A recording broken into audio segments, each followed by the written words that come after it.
This is my windlass. I bought it on eBay about a year ago, and it has electric motor, but when I got it at the time, it just seemed too intimidating to try to figure out how to set it all up. So I've just been using it as a manualist windlass, and it's been working pretty good for that. But I think it's about time to pull it off and see if we can get the motor working. Got the windlass off the boat. We just weighed it. It's about 75 pounds.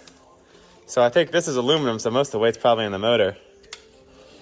Let's see if we can get that motor out, and maybe if we can get it working, we'll fix it, or we'll just take it out altogether. It's coming. Just held on with silicone.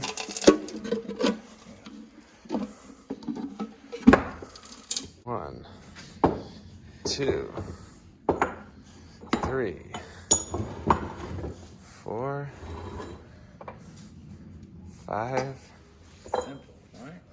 6.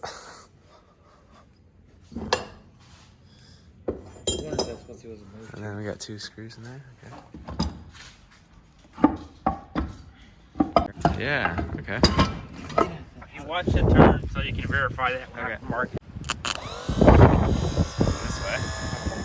So it's interesting. It turns both the same way. Either way you hook the terminals up. Push it around. So we go clockwise. Clockwise also. Can't screw it up. My stainless steel key stock came in, and for some reason it doesn't fit. I thought it was a 1/4 inch, like just barely too big. So to the grinder. Now that is a perfect fit. So let me just chop this off. Ooh, that was brutal. Right, just clean this guy up on the grinder a little bit.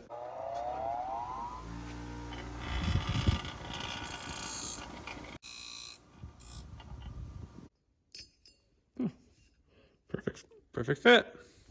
So I'm putting the windlass in. I got this, I think it's single aught gauge, or one gauge. It looks like wire, and then I'm trying to feed it through here. I'm gonna connect the battery over here.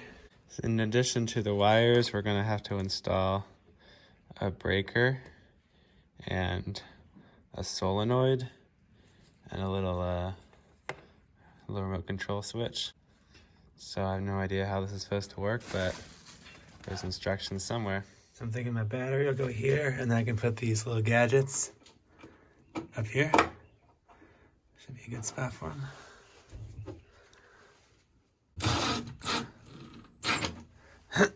We're making progress. I got this will be the battery switch connected to positive, and then I just need to wire up the solenoid. Can control it from up forward on the deck or back in the cockpit. That'll be pretty nice, pretty fancy feature it's got there. And then I've also got a solar charge controller, and this is going to be a completely independent battery of my main house bank. It'll just be kind of redundancy, so I have an extra solar panel for that, maybe just a little 30 or 50 watt thing, because this is only going to be used for the windlass. But then it will be, I could use it as a backup battery if something goes wrong with my main battery bank, or you never know. And I got some spare USB chargers up here with that. Oh, and I have just a negative bus over there.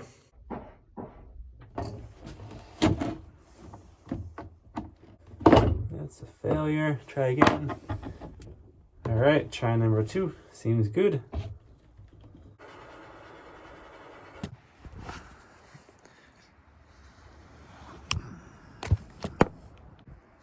My crimpers never have the right gauge for the wire I'm doing. These ones either do 2 gauge or 0 gauge, but there's no 1 gauge.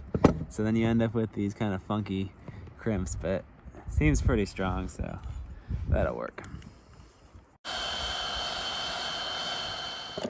So here's my windlass wires all set. So I just need to bring the motor up here and attach them, and then I can put all this together. Get my Play-Doh on there. All right, we're wired up in there. This is kind of tricky to fit all this together, and then I need to attach this cover somehow. Oh my gosh, I have no idea how this goes together. I think that went in there. So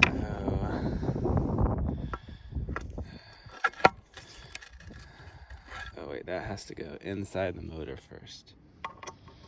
We're getting there. You got the main axle going through there, and then I just have to remember the order of all these different things.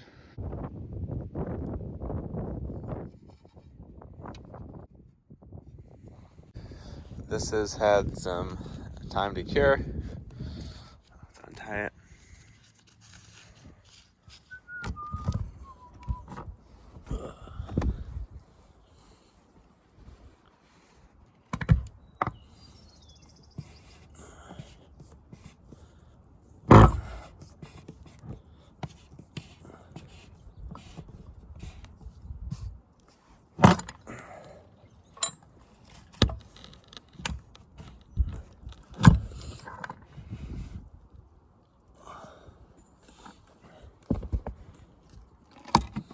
Oh no!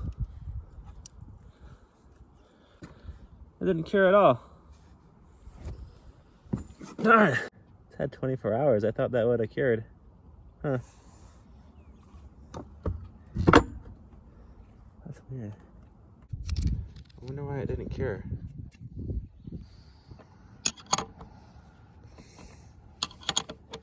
I ran out of the wire, the crimpers to finish it how I was going to, but this will just work to test it out. So let's close that. And where's the little remote? That's weird. Okay, so let's try to see if we can pull up the anchor. No way. Oh, it's slipping. But it's also coming up.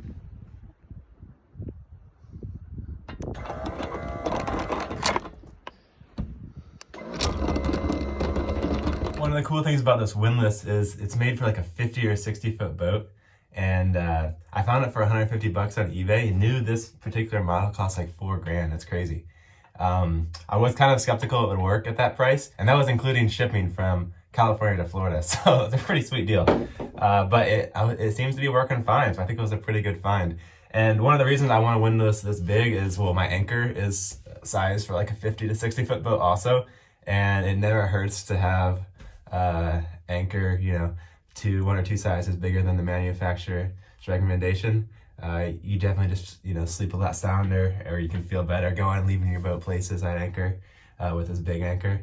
And of course, to pull it up though, you kind of need a bigger windlass. And when I'm single-handed, because I have such a powerful windlass, the idea is I could use it to pull the boat into the wind without having to use the motor, which is something that is normally a no-no with windlasses. But I think this one's strong enough I should be able to do it sometimes. Today I'm going to make a pipe berth, which is basically just two pipes with some mesh in between it, and that will be a bed. I'm going to keep the cushions on one side of the boat like they were originally, but on the other side I'm going to do this pipe berth thing. It'll just be nice because I'm going to be able to adjust the angle of the pipes to make it so I'm always sleeping on a level surface when I'm underway and the boat is heeling on one side or the other. And also it will be nice and cool, let some airflow in the summer, and when I go down to rest during a passage, if I'm wet from working in the cockpit, it'll keep my normal bed from getting wet. I found this piece of galvanized pipe out back, and that should make a good pipe berth. So I cut out this pole for my pipe berth. Figure as long as I got this extra piece of pipe, I'm going to make myself a little pull-up bar. So I drilled some holes in this scrap piece of plate and cut the pipe to fit my door frame.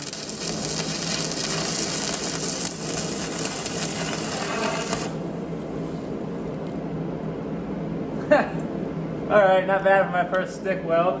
That worked good. Now I can do my pull-ups, so I'll be able to pull my anchor up when it comes time to go sailing. These are the blocks to hold up the pipes. I'm making them out of, I think it's some scrap piece of mahogany. I made 4 of these blocks. This one broke, so I gotta make another one there. I've got my little for pipe holders for the pipe berth and the 2 pipes here. I think I will probably paint these with like some of that epoxy barrier coat. I think that would be a good coating to keep them from getting rusty after time. But this feels pretty good, so I might do several of these so I can like have different heights depending on the angle of heel and figure out what I like. But this is a start, so I just got to measure this, and then I'll make some canvas for this. So it looks like about 24 inches. So it's time to head back to the sewing machine. The material I'm going to use is called Pfeiffer Tex Plus. Standard Pfeiffer Tex is a little lighter because it's got one yarn going this way and one going the other way. But the Pfeiffer Tex Plus has 2 threads going this way and one going that way, so it makes it, you know, a little bit more dense. And I think that'll be good since I'll be laying on it. I want it to be, you know, nice and strong and not stretch out. The Pfeiffer Tex is about $15 a yard. I think the Plus is more like $20 a yard, and you can get it at sailrite.com or Amazon.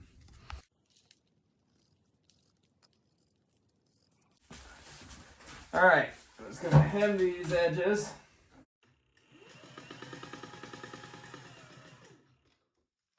So we're gonna sew this guy right along there.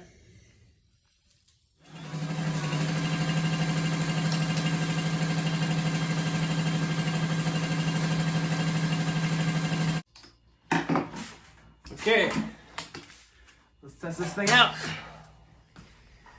So here it is. I'm gonna try it out. Seems to hold me all right. This is gonna be great when I come down here all wet. I don't take off my foul weather gear. I can just leave it on and not get my bedding too wet. And I have a slight angle to kind of cradle me in, and then when I'm at more of a heel, I could set the height of these bars to different heights, so I'm always level. But this is pretty comfortable. The last step was just to triple stitch those seams so they'd be nice and strong and able to hold me. And there we go, 3 rows of stitching. I'm pretty happy with that. Thanks for watching. In the next video, it's gonna be the bottom paint, including all the prep, the sanding. This has been a miserable time, but I'm glad to have it almost done. I'll see you guys next time.